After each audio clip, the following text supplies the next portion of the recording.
Hello students, the mountain and the squirrel. इस poem का मैं आपको हिंदी में अर्थ बता रहा हूँ। राल्फ वाल्डो एमर्सन इसके पोएट हैं, जिनका जन्म 1803 को हुआ और जिनकी देहांत 1882 को हुआ।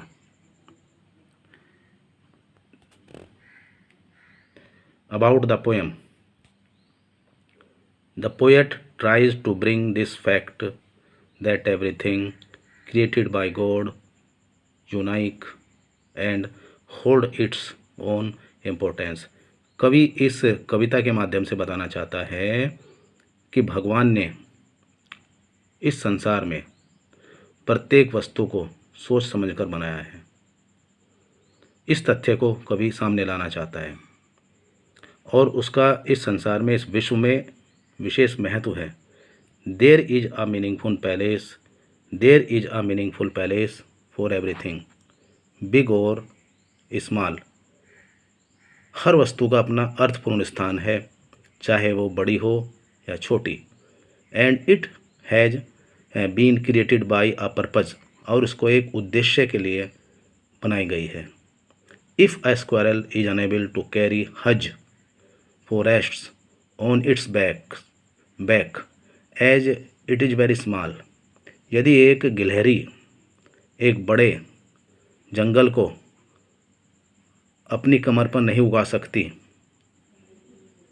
ठीक है, क्योंकि वह बहुत छोटी होती है। The mountain can not crack a nut inspire of being so huge. तो पर्वत भी, पहाड़ भी एक नट को, अखरोट को या सुपारी को नहीं तोड़ सकता, क्योंकि वह बहुत बड़ा होता है। अब मैं पोएम स्टार्ट कर रहा हूँ, ध्यान से सुने। The mountain and the squirrel had a quarrel and the former called the latter little pridge. One replied, "You are doubtless very big, but all sorts of bring things and whether make be taken in together." एक बार पर्वत और गिलहरी में विवाद हो गया, झगड़ा हो गया। पर्वत ने गिलहरी को छोटा कहा और उसे आत्मसंतोषी जीव बताया, ठीक है। लिटिल प्रिज का मतलब होता है आत्मसंतोषी जीव। गिलहरी ने उत्तर दिया, निसंदेह आप आकार में बड़े हैं। You are doubtless very big, निसंदेह आप आकार में बड़े हैं, अर्थात छोटी चीज़ें भी उतना ही महत्व रखती हैं जितनी बड़ी। गिलहरी कहते हैं कि निसंदेह आप आकार में बड़े हैं, लेकिन छोटी चीज़ों का भी उतना ही महत्व है जितनी बड़ी का, क्योंकि but all sorts of things and weather, क्योंकि संसार बहुत से छोटे छोटे कणों से मिलकर बना है। Must be taken in together to make up a year, बना है तथा एक वर्ष बहुत से छोटे मोटे मौसमों से मिलकर बना होता है या बना है। कहने का अभिप्राय यह है कि गिलहरी यह कहते हैं कि आप निसंदेह बहुत बड़े हैं, लेकिन मेरा अपना महत्व है। बेशक मैं छोटी हूँ और आपका अपना महत्व है। गिलहरी का यह आंसर है। दोबारा आगे देखो। And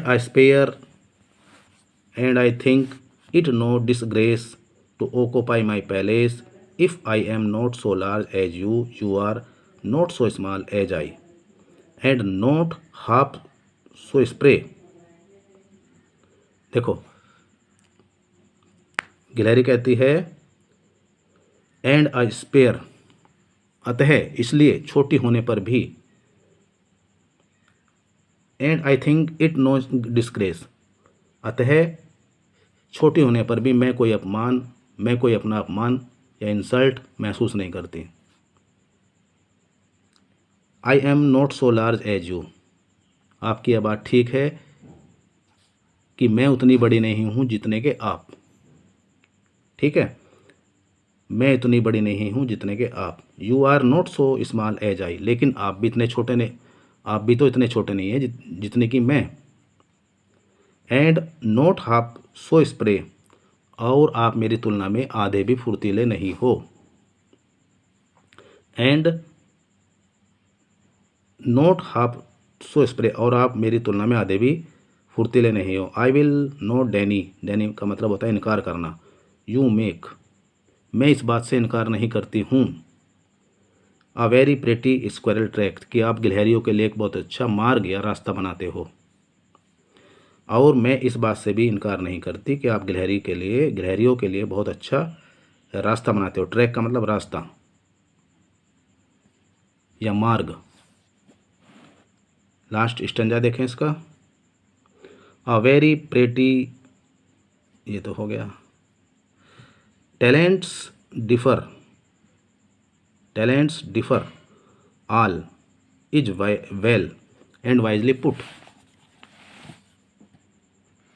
if I can not carry forest on my back, neither you can crack a nut.